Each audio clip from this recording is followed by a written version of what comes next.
ভাই রে ভাই, সিলেটের বিখ্যাত চা নাকি এখন ফরিদপুরে। তো সেটা ট্রাই করার জন্য চলে গিয়েছিলাম ফরিদপুরের টেস্টি টাইলে। এটি মূলত ফরিদপুর সোনালী ব্যাংকের মোড়ে অবস্থিত। এটি মূলত আমার একটা বন্ধুর দোকান, এর জন্য ঢুকেই ফ্রিতে এক গ্লাস জুস খেয়ে নিলাম।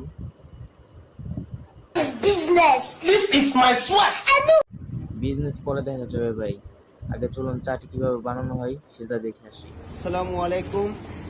এইটা হলো আপনার সিলেটের ঐতিহ্যবাহী ফোমটি চা, নিয়ে আসলাম ফরিদপুর শহরে। এখন আমি চাটা বানাচ্ছি। এই হলো আপনার সম্পূর্ণ চা।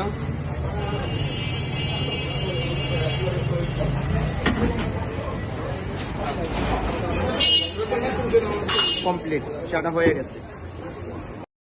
তো আজকের ভিডিওটা এই পর্যন্তই। সবাই ভালো থাকবেন, সুস্থ থাকবেন।